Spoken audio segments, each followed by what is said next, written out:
Әйелім жақсы адам дейді. Шешесі өте нашар дейді. Адам ортаға түсіп от салады. Қызын әкетіп қалды. 4 қызым бар. Арақ ішпеймін, темекі шекпеймін, намаздамын. Аздап мінезім бар дейді. Осы жерін құрттың енді сен. Енді осы жерін құрттың. Бәрін күшті алып келдің де, бауыржан. Жағын бәтшітін шығардың енді. Аздап мінезім бар дейді. Осыны қазір сұрасам, әйелім үйде айтады. Күйеуім өте жақсы, намаз оқиды, бірақ ит мінез бар дейді.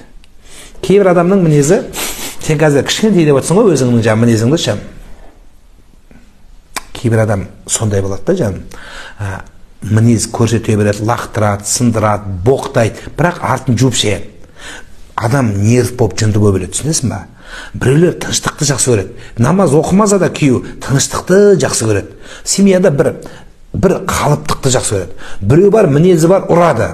Өзі намаз оқиды, өзі ораза ұстайды. Енді қазір сен өзің ойлашы, осы намазың мен оразаңыз бен бүкіл намаз оқығандарға сенің әйелің жек көріп кетті. Міне мен намаз оқыған күйеуімнің түрі мынау деді. Сен жаңа әдемі айттың ғой, кішкентай мінезім бар деп. Сол кішкентайды дардай қылып айтты сенің күйеу, айтады әйелің, ажырасып кеткен әйелің. Намаз оқығандардың сипаты осы деді.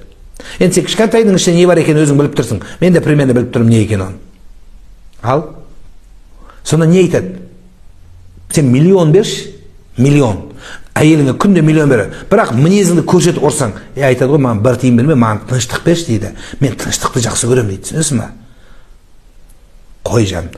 Сен әлде болса 4 баламен қаңғытып жіберіп, еще мінезім күшті деп жатсың сен. Қалай ол? Қаншама тағдыр тұр ортада. Қарам жаным, қой. Алып кел.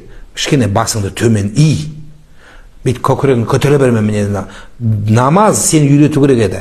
Значит, сен намазыңда проблема бар. Сенің жа кішкентай мінезім деп отырсың ғой. Намаз инна салата танха анил фахша вал мункар. Намаз адамды түзету керек. Қайда результат? Сен айт мейлі, кішкентай ақ болсыншы. Кішкентай нәрсеңді түзету керек еді намаз. Қайда? Өзгеріс қайда? Оны әдемі бейт сылақ қоясың. Енді намаз оқу атырмай ма күшті. Діннен жырақ адам басқаша айтады. Сен намаз оқымай-ақ, тыныштық өмір берші дейді, түсінесің бе сен? Тыныштық өмір қалайтын адамдар қазір. Қазір жан-жақ тарс, турс, күнде айғай-шу, проблема, жұмыста проблема, үйде бір тыныштық алайын десе, сен қоған етіп бәрін қырай бересің. Бағып атырым, киіндіріп атырым, мен сендерді асырап атырым. Кетші дейді ғой. Мен көргім келмейді дейді, түсінесің бе? Сен 4 балаға дейін шыдатқан әйел, бұл жерде значит проблема одан тереңде деген сөз. 4 балаға қоятын шығар, түзелетін шығар деген сөз. Қой жаным. Бүкіл намаз оқығандарға тіл тигіздің сен. Сойты айтады. Мен намаз оқиды. Маған да сөйтіп жазады көп. Күйеуім намаз оқиды. Ішінде жазады, бәлен бәйжердің имамы дейді тағы да. Ойбай, бетім ай деп өткенде біреуге. Сол сияқты.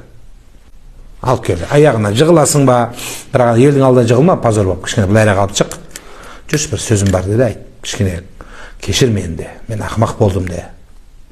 Біреу ұрысты мені деп айта бер мені.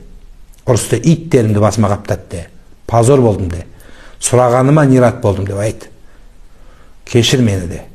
Әйелдің көңілі бос, Құдай оны сондай қылып жаратқан. Әйелде эмоция көп. Алла сол үшін эмоцияны көп берген әйелге. Айт, менде қателік болды, алып кел оны. Басқа әйел таппайсың. Любой ақыл есі дұрыс қызға барсаң сен қазір. Айт, мен әйелімді 4 қызбен қаңғытып жібердім десең, саған любой есі дұрыс әйел қыз айтады. Сен соларға жақсылық жасамаған, 4 балаңа жақсылық жасамаған әйеліңмен 5-еу болып тұр. Маған жақсылық жасайсың ба дейді. Кез келген ақыл есі дұрыс қыз, махаббатқа өліп қалған қыз болмаса, айтады, сен өзіңнің беліңнен шыққан балаға жақсылық жасамаған адам маған жақсылық жасайсың ба? Басымды қатырма дейді.